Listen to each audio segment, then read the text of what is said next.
अनिकेत बेटा, तुम्हारे माता पिता के मरने के बाद हमने तुम लोगों को पाल कर बड़ा किया और तुम्हारे पढ़ने लिखने के लिए तुम्हें शहर भी भेजा और तुम्हारी दोनों बहनों को अपने पास भी रखा। लेकिन अब और नहीं।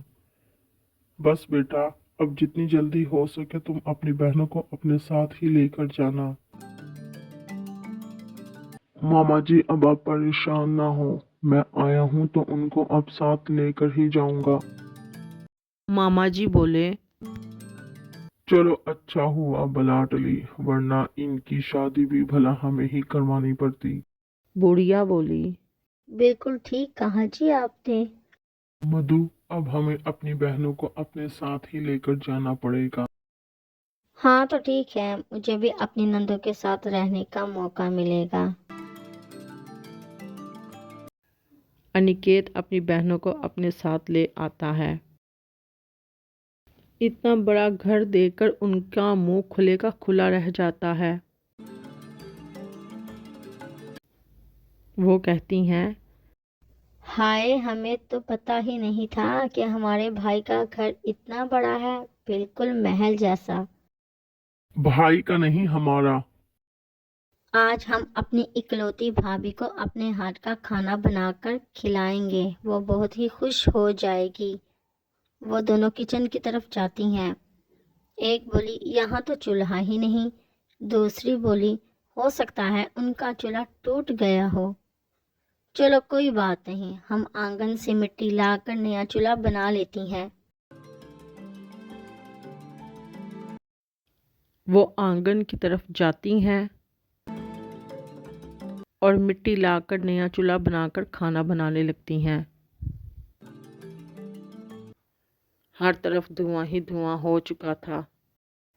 अरे ये भाभी क्यों चिल्ला रही हैं? सब खैरियत तो है? भाभी बोली, अरे इतना धुआं कहाँ से आ रहा है? नंद बोली, नहीं भाभी, हमने मिट्टी का चूल्हा बनाकर खाना बना रही हैं, क्योंकि घर में चूल्हा तो था ही नहीं। हमने सोचा आज हम आपके लिए खाना खुद बनाएंगे। अरे पागल, ये क्या कर दिया आपने? शहर में मिट्टी के चूल्हे की ज़रूरत नहीं होती, क्योंकि यहाँ गैस वाले चूल्हे होते हैं। अब तुमने रसोई का जो हाल किया है, तुम ही इसे साफ करोगी। मैं तो चली। अगले दिन वो बाज़ार सब्जी लेने के लिए जाती हैं।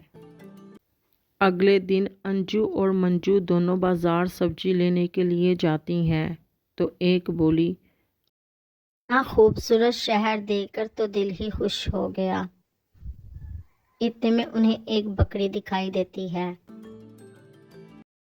वो कहती है, इसे देखो कितनी प्यारी बकरी है। दूसरी बोली, इसका दूध बहुत मज़ेदार होता है, क्यों ना हम इसे अपने साथ ही ले चलें और भैया भाभी को भी इसका दूध पिलाएंगे। वो बकरी को अपने साथ घर ले आती हैं और नीचे गार्डन में बांध देती हैं। बकरी इधर उधर मैं करती हुई पूरा घर सर पर उठा लेती है। इतने में मधु आ जाती है। अरे ये क्या, मेरा सारा गार्डन ख़राब कर दिया, निकालो इसे यहाँ से। नंद बोली। उधर मंजू भी आ जाती है और बोलती है, अरे भाभी, भगाइए मत, हम बड़ी मुश्किल से इसको पकड़ के लाए हैं। अरे ये गार्डन है कि तुम्हारे गांव का तबेला, जहाँ जो मर्जी लाकर बांध दो, निकालो इसे यहाँ से। बस बहुत हो गया, आए दिन कोई ना कोई कांड करती रहती हो, अब मैं बर्दाश्त नहीं करूँगी। अभी जाकर मैं तुम्हारे भैया से बात करती हूँ। अनिकेत, अब मैं तुम्हारी बहनों के साथ नहीं रहूँगी, अब बस बहुत हो गया। आए दिन कोई ना कोई कांड करती रहती हैं। तंग आ गई हूँ इनकी हरकतों से, अब वो रहेंगी या मैं रहूँगी? अनिकेत बोला। देखो, वो तो कहीं नहीं जाएंगी। अगर तुमने कहीं जाना है तो तुम जा सकती हो, क्योंकि उनका मेरे सिवा और कोई नहीं।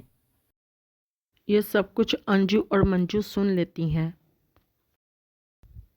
और वो आकर बोलती हैं, नहीं भैया भाभी, आप हमारी वजह से अपना घर खराब ना करें। हम ही यहाँ से चली जाती हैं। असल में हम गांव की रहने वाली हैं, शहर के तौर तरीके बिल्कुल भी नहीं जानती, इसलिए हम कुछ भी अच्छा करने जाती हैं तो गलत ही हो जाता है।